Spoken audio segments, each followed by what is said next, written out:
good morning to you. Why is my club and the rest of the Premiership making up 99% of the trade deficit?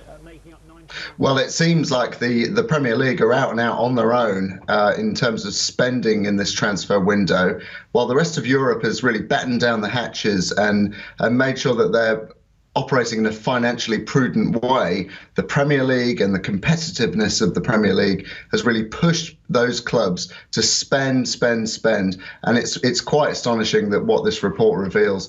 They are just going hell for leather to really retain their place in the Premier League. In terms of, though, the attraction of the Premier League compared with Bundesliga or La Liga or Serie A, how do we stand at the moment? Because I know that we think over here that we're better and we've got more exciting football, but is that still the case? Is that still the case in terms of the revenue they're getting from other sources now? We've got no fans eating their meat pies, or vegan pies for that matter, on the stands? Indeed, yeah. So the Premier League as a product is one of Britain's most exceptional global exports, if you like.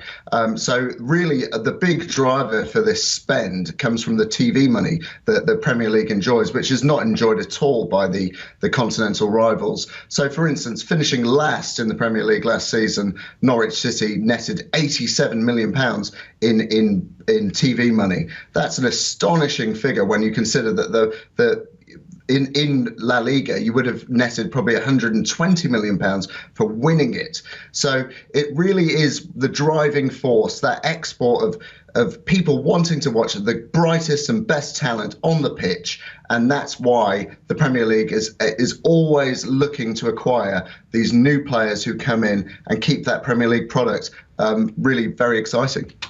I remember way back in April when a lot of people were put on furlough and a lot of people had pay cuts imposed on them. Top footballers rejected the suggestion of a 30% pay cut. To what extent will that have impacted the kind of numbers that you're now talking about? Would it have made much difference if there had been an embracing of that pay recommendation?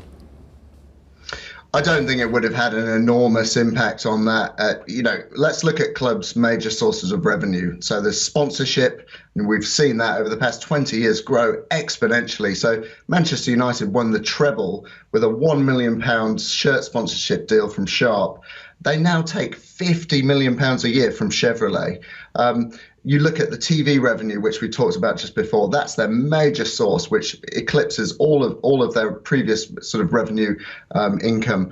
And then there's gate receipts. So the champions Liverpool, they will be missing out on about £3 million of match day revenue every day.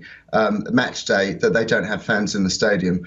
That's quite extraordinary, and there'll be a lot of downward pressure on all of these clubs in terms of revenue, because you've got the pay TV model sitting there. So as unemployment potentially rises, are people willing to pay for TV, and also sponsorship? Behind every club is a real business. They'll be feeling the pain as well. So, can this continue ad infinitum? I fear not. And what do you think the outlook is here for the games to continue being played? I mean, obviously, we're now talking about another round of potential lockdowns coming next week here in the UK. The rest of Europe's also suffering. Do you think we'll go back to a point where the matches are suspended? I think that's unlikely for a variety of reasons, but the reality is that the clubs are so desperate for that TV income, and you've seen a lot of pressure this week between government and the Premier League pushing backwards and forwards about who should bail out the lower league clubs who do not enjoy this kind of TV revenue. And the Premier League have basically said, let fans back in and then we can talk about some kind of bailout. So I think we're closer to fans returning to stadiums than we are to matches actually stopping altogether. I think it's also important for the national kind of morale to keep those matches being played. Mike, can you tease out for us the link between the amount of spending we're seeing at this point and the ownership structure? I mean, some of the names flagged up, like Chelsea owned by an oligarch. You've seen, Wolverhampton Wanderers owned by the Chinese, a big Chinese company. How big a difference is that making, how deep the pockets run at this point and the willingness to spend? The two biggest spenders over the past 20 years have been Chelsea and Manchester City, which will be a surprise to absolutely nobody, given their ownership. However, they, on the whole, recoup about 40%, or have recouped about 40% of all of their outgoings. But still, those numbers, Chelsea and Manchester City, about £1.8 billion expended by both of them over the past 20 years. So that shows the purchasing power. But on the other hand, if you look at the champions, Liverpool, they've balanced the books incredibly well.